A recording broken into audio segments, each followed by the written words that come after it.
Fear the Ads lagi rame nih. Orang-orang yang jualan di e-commerce pada hengkang. Karena fee-nya terlampau gede. Terus terang karena gue gak ngerti sama sekali tentang jualan di e-commerce ya.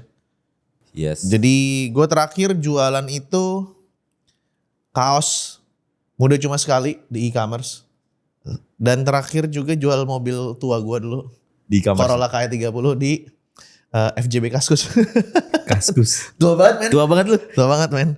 Jadi kita akan ngebahas hari ini. Dan juga kita akan ngebahas tentang ekonomi. Makronya kayak gimana. Karena kan perang dan lain-lainnya ya. Ya. Dan kita stay tune sekitar 15 menit 20 menit di Roas. Rangkuman dan obrolan advertiser sukses. Damn.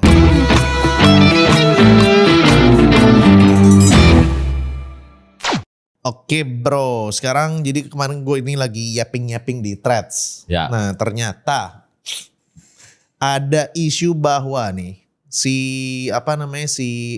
seller-seller nih pada migrasi katanya. Pada akhirnya bikin website sendiri. Ya kan? Sementara gue nih yang anak digital marketer, gue tuh terbiasa bahkan di website sendiri dari dulu jualan gitu loh. Okay. Akre Amar kan di website sendiri Ya. gitu. Sebenarnya fisik gue juga di website sendiri. di website sendiri loh ya. Ah. Nah sekarang kita bahas dulu isunya sebenarnya apa yang terjadi sih? Isunya yaitu potongan dari admin fee-nya ya. Oke. Dari e-commerce itu naik. Dan itu naiknya udah ya lumayan terasa gitu loh. Buat gue dapat info terakhir itu yang dari TikTok. Ya. Bisa nyampe 20-30%. Tergantung niche-nya sih Good. Tergantung Oke. produknya juga. Oh Terus, ngaruh ya? Ngaruh juga. Oke. Beda niche itu beda potongan. Kayak kemarin teman kita yang kesini si Ical. Ya. Dia kan jualannya niche-nya masuknya kategori logam mulia ya. Itu gede. Buset. Potongannya gede. Padahal Kalau di Tokopedia untungnya dia ya. kecil loh. Nah, Ah. dan juga nih ada lagi kategori-kategori lainnya. Nih gue sambil buka data dari GPT ya. Kayak marketplace Orange, kita sebut aja Shopee. Ya. Fashion itu sekitar 10%. Oke. Elektronik, skincare 9-9,5%. Lalu susu formula itu 6,5 sampai 6,75%. Koreksi gua kalau gua salah ya guys. Tapi itu belum dengan ekstra-ekstra lainnya gue. Jadi misalkan kalau di Shopee kita ngaktifin kayak gratis ongkir ekstra atau mungkin ada promo lain yang lain-lain gitu ya. Itu nambah lagi Nambah potongannya. lagi. Gak termasuk cost itu ya berarti ya? Yes, dan ini laporan fee-nya ada beberapa yang nyampe 20-25%. 20-25%? Oke. Terus. Nah, dari situ akhirnya seller-seller itu banyak yang mengeluh. Bahkan beberapa teman-teman gue, mentor-mentor gue juga sekarang lagi rame ngebahas tuh. Potongannya semakin gila, semakin gede. Seakan-akan seller itu makin kehimpit, ya kan? Oke. Ibaratnya nih, kita seller nih yang menengah itu dipaksa untuk turun ke bawah. Oke. Ya kan? Karena kalau kita berjualan di marketplace, kita kan cari customer tuh di marketplace ya. Kita butuh customer di marketplace. Tapi di marketplace sendiri dikasih admin fee yang gede, potongan yang besar.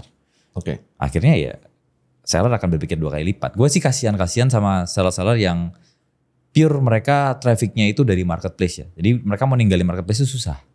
Oke, berarti kalau misalnya gue yang awam tentang marketplace ya, gue kan anak digital product lah. Ya. Marketplace itu simbolnya kayak mall. Ya kan, lu jadi bisa taruh kios di situ karena banyak traffic ke situ kan. Ya. Kalau website tuh kayak lu bikin ruko sendiri lah, kasarnya kayak gitu ya. Ya. Oke. Dan kalau dari prediksi lu ya, ini boleh salah nih.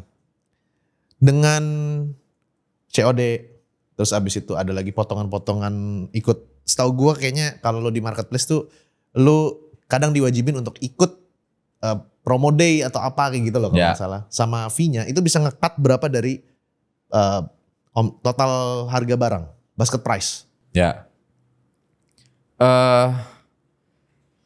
Di marketplace itu lebih pelik sih sebenarnya ya. Lebih pelit. Peliknya gini, let's say kita pakai bahasa sederhana ya, buat teman-teman biar ngerti juga. Misalkan harga produknya itu teman-teman jual 100.000. Ya.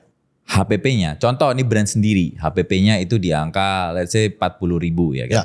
So margin lu ada 60.000 kan. Ya. Nah, marketplace itu akan minta admin fee bukan dari margin kita, tapi dari total basket price-nya tadi. Of course, yes. Dari omset berarti kan, omset per Betul, produk. bener. Itu gila men, karena gue pernah jualan ayam bakar kan. Ya, Waktu itu ada GoFood, kan gue harus pakai GoFood kalau nggak ada yang beli dikit ya, jangkauannya kan. betul. Potongannya waktu itu 15%. Ya, Gue pernah hitung 15% aja itu nge-cut net profit gue 30 atau 40%. ya. Iya, gue paham sih maksud lo. Jadi kayak ini tuh berdarah banget kalau Berdarah, karena net berdarah. income kan jatuhnya Berdarah. kan. Berdarah Terus. sekali. Dan, nah, kalau marginnya, ini pernah kita bahas dulu. Kalau marginnya tebel, oke lah kita bisa bertahan ya. Yes. Tapi kalau teman-teman yang marginnya itu tipis, Good. Yes. Yang dia itu let's say ngambil tangan ketiga gitu loh. Dia reseller Oke. yang gak bisa main margin gede. Oke. Otomatis akan semakin tergencet lagi dong. Yes, betul. Dan susah untuk bergerak. Dan misalkan nih reseller nih, let's say reseller tersebut dia buka toko sendiri. Oke. Dia ngiklan sendiri. Ya. Biaya iklannya gak bisa nge-cover itu dong. Untuk marginnya dia dong. Betul. Let's say 40 ribu sisa marginnya tadi ya. Harga PP-nya 60 ribu, sisa margin 40 ribu. Terus dia mau ngiklan di Meta let's say. Apakah dengan ngiklan di Meta bisa dapetin cost per purchase 10 ribu? Belum tentu. Dan biaya iklan juga naik terus bre. Naik terus. Belum iklan lagi di e-commerce-nya. Iya. Iya. Oke. Itu even dia udah ngiklan di e-commerce terus dia kena potongan lagi segitu gede. Makanya rame banget sekarang kan rata-rata di Instagram yang ngebahas waktunya untuk pindah ke ekosistem baru, ke web sendiri. Oke. Tapi ada masalah lagi di situ. Masalahnya apa kalau web sendiri? Kalau kalian pindah ke web sendiri, pertanyaannya adalah selama ini source pembeli kalian apakah pure dari orang yang kenal sama brand kalian? Oke. Kalau selama ini yang pembelinya itu mostly adalah orang-orang di marketplace, maka keputusan untuk pindah ke web sendiri bisa jadi langkah yang kurang tepat. Gua nggak bilang salah ya, tapi kurang tepat. Karena kenapa? Ya selama ini pembelinya mostly dari marketplace. Behaviornya orang kalau mau nyari produk lu, itu ya ke marketplace. Oke, ini pertanyaan orang awam nih, orang awam marketplace. Ini wallahi ini, gue nggak pernah nyeting marketplace sama sekali, kagak. Even kaos muda cuma sekali aja yang nyeting orang tim gue gitu loh. Buku lu aja nyeting nadi nama gua kan. Iya betul. Lu itu aja lu yang nyeting gitu. TikTok Shop aja lu yang nyeting gitu, gue nggak ngerti apa gitu kan. Nah, misalnya lu baru jualan awal nih, kenapa sih orang itu memilihnya langsung gue jual di marketplace dulu? Karena zaman kita dulu, karena digital marketing itu website dulu bos. Gitu. Behaviornya berubah. Oke. Behaviornya berubah. Jadi dulu kan eranya soskom dulu ya. Ya. Orang sebelum marketplace gencar banget. Ya. Itu ngiklan di Facebook, di Meta sekarang. Lu ngiklan sehari 50 ribu untuk dapetin 200-300 ribu itu sangat-sangat possible via web. Setuju. Itu 5 atau 7 years ago lah. Yes. 5-7 tahun. 2016, 2015 itu masa kejayaannya. Gua masih gawe waktu itu, masih jadi karyawan. Itu udah 20-an tapi kan. Udah 20-an. Kamu tua, lanjut. Yes. Nah, Terus. cuman pada waktu itu battlingnya adalah marketplace ini mulai gila-gilaan promo di social media dan juga di media Indonesia. Ya. Kalian tahulah di era 2020, era COVID terutama, tiap lu lihat TV pasti ada iklan yang warnanya oranye bentar-bentar. Ya. Ya kan? Ya. Even ada sempat mereka bikin di TV itu suatu acara gede banget yang hadiahnya tuh bombastis. Mereka bisa bikin dulu tuh apa sih yang tengah malam itu? Apa? Ingat nggak kalian? Ada kok yang tengah malam flash sale model-model gitu. Jadi lu bisa dapetin iPhone Rp1 doang. Oh, flash sale gitu ya. Itu kan rame banget. Hype-nya bener-bener gila. Akhirnya apa? Awareness tentang marketplace ini sudah mulai merata. Itu tahun berapa nih?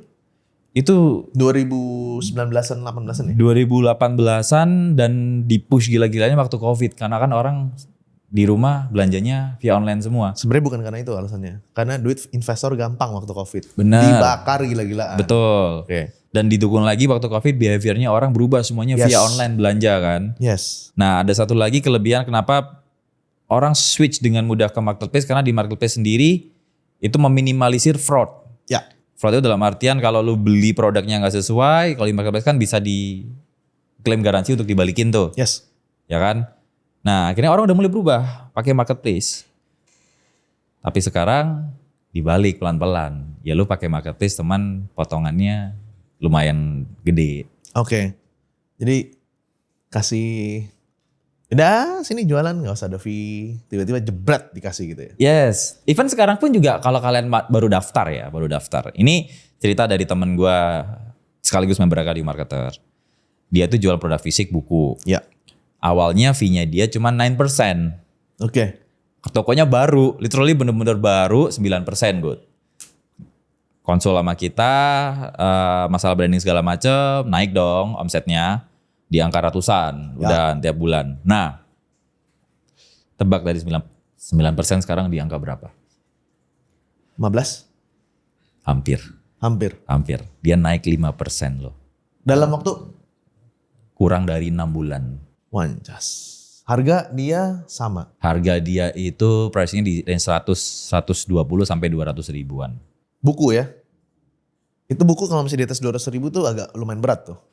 Iya. Agak lumayan berat jualannya kalau lu nggak brandingnya nggak kuat ya. Yes. Nah kebetulan yang si teman gua ini dia bagusnya adalah besarnya tidak hanya di marketplace. Marketplace itu hanya sebagai funnel kesekiannya dia, tapi utamanya dia di Meta Ads. Jadi dia bikin akun Instagram, branding bukunya udah bagus, centang biru juga, audiensnya organik. Banyak iklan yang muncul di Meta Ads diarahin ke Shopee baru dia beli. Oke. Jadi kalau case-nya seperti itu, dia masih bisa bertahan even kalau dia bikin website sendiri, gue yakin. Oke. Jadi karena yang dari marketing gila-gilaan tersebut, orang tuh jadi top of mind-nya kalau mau jualan langsung di marketplace.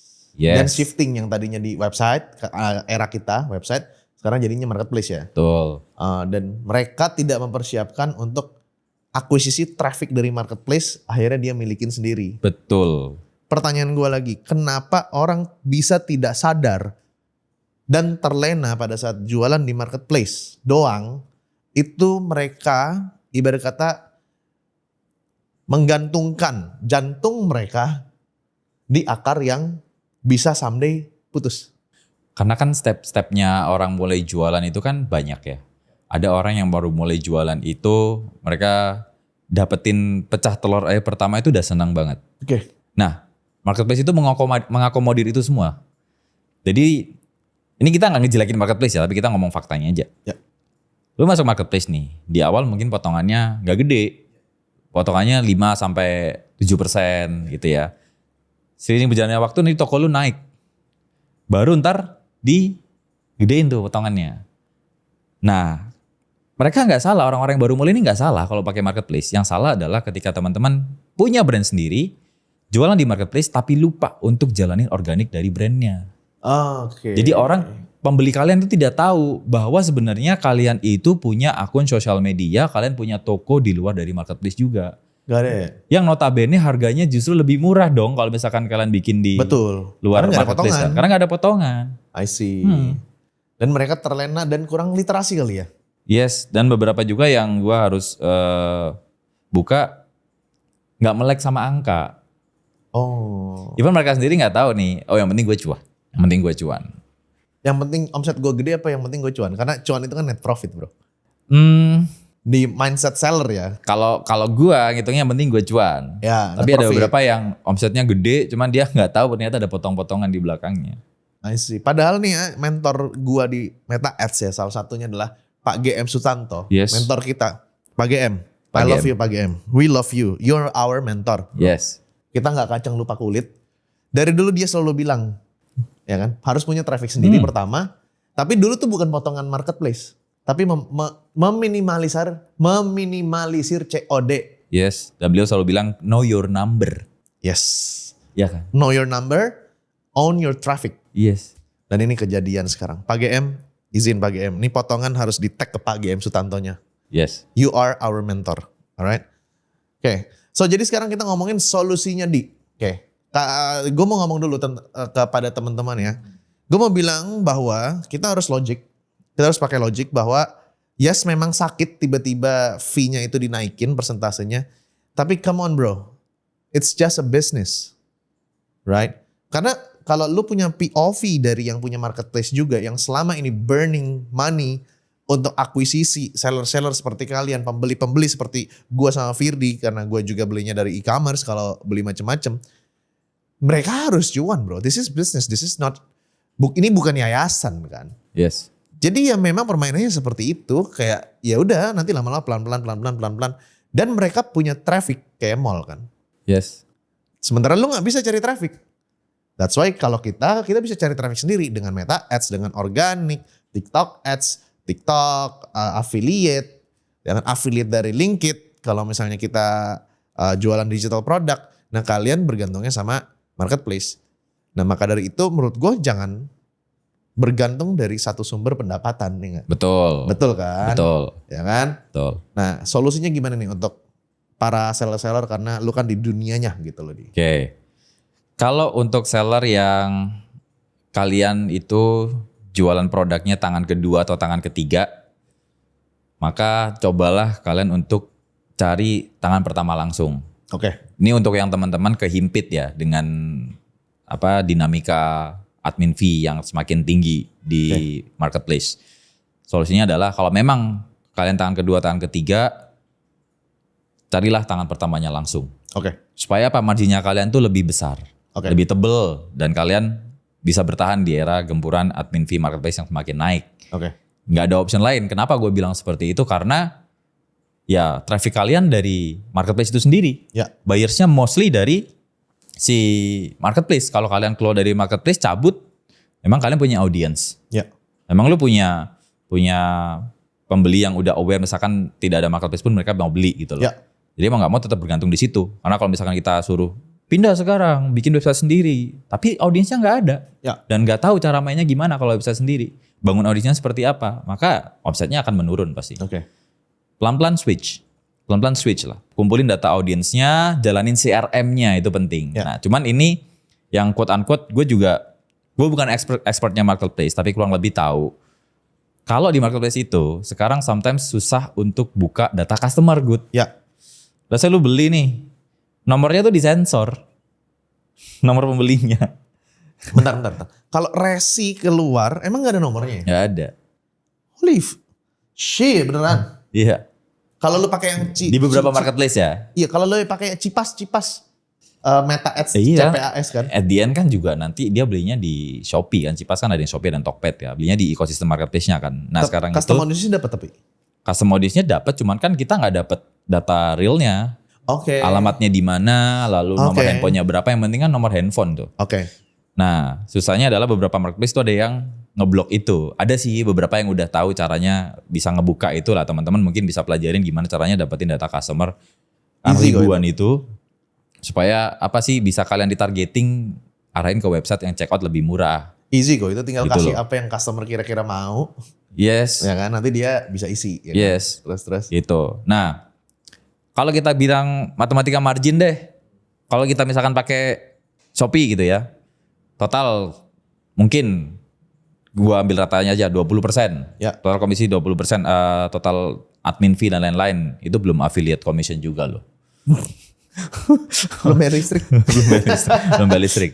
Ya Oke. kan? 23%. Kalau pakai website sendiri mungkin cuma biaya payment gateway itu 2,5%. Ya. Jauh dong selisihnya 20%. Ya. Kan? Kita bisa lebih hemat banget. Tapi tidak semua orang bisa langsung pindah ke website teman-teman ya. Ini gua ada datanya juga.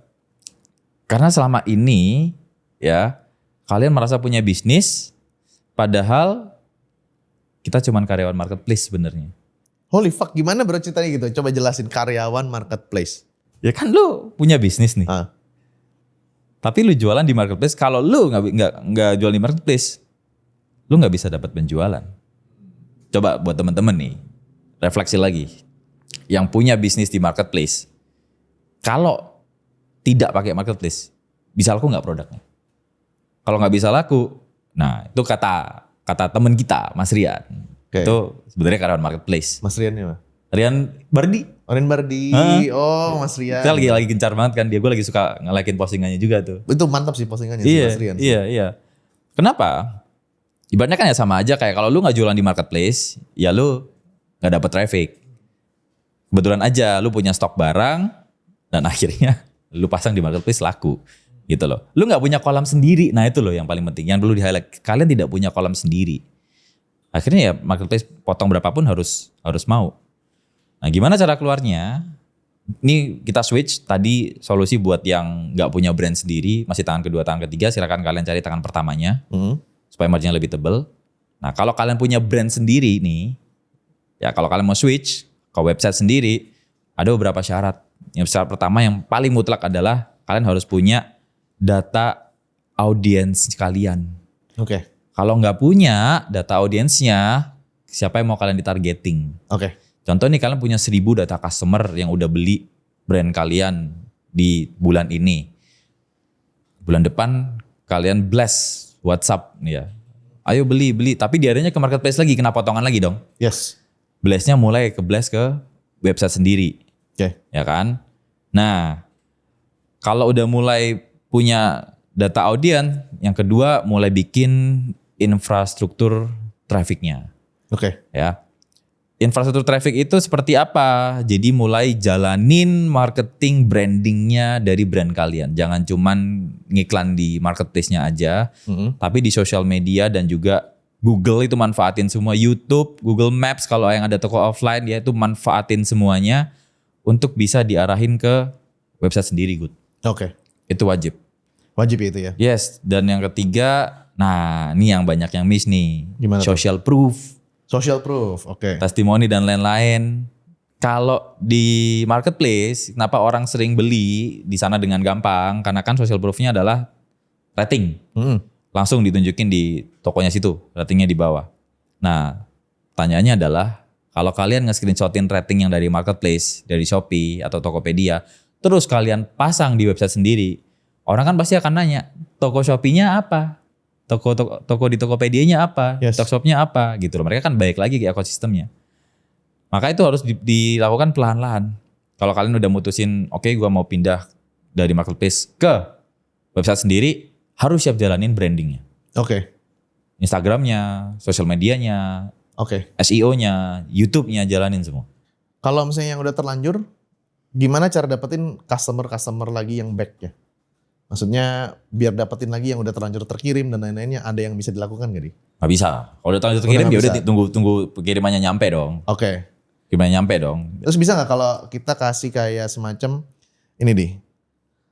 Kalau lu beli, terus dikasih kayak semacam tambahan, kalau lu mau bonus ini, dikasih barcode untuk isi form, dan jadi kayak loyalty program. Yes, bisa banget. Even gini, nggak usah bikin loyalty program. Kalian kasih satu kartu atau selebaran dia di paketnya, bilang dapatkan diskon 20% untuk pembelian berikutnya via scan barcode di bawah ini. Barcode-nya ngarahinnya ke website. Oke.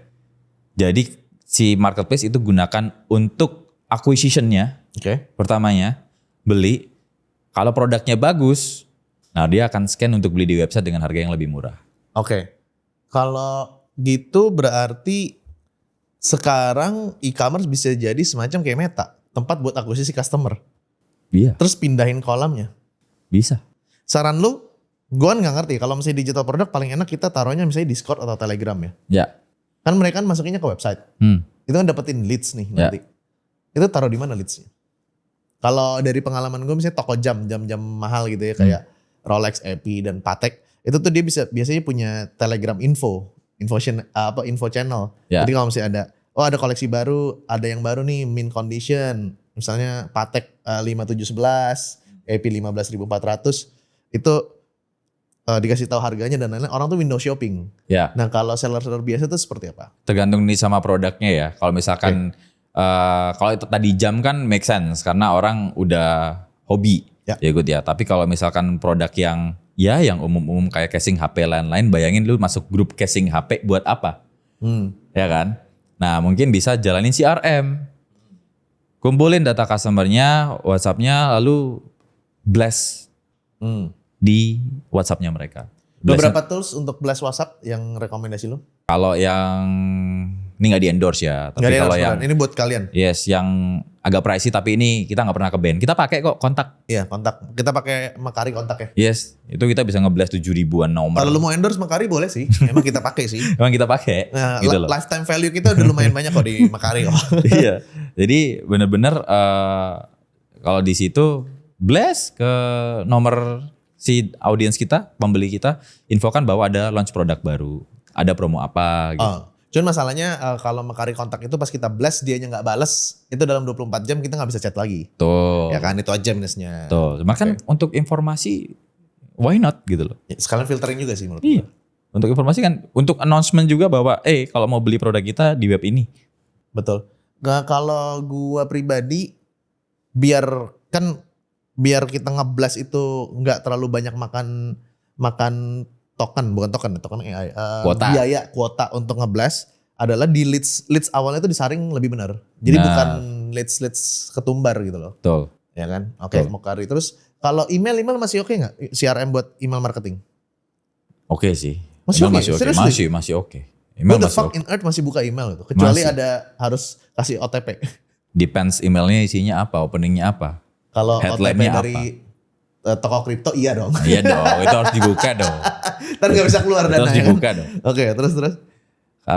Email masih ya, email kita masih pakai kirim.email itu kita masih pakai. Jadi untuk jalanin CRM. Jadi Ada masih ya. jadi gini, switchingnya itu adalah data-data customer yang udah ada, yang lama, itu diinfokan bahwa kalau mau beli berikutnya di sini loh. Oke. Jadi maintaining customer yang udah ada. Maintaining customer yang udah ada ya. Iya.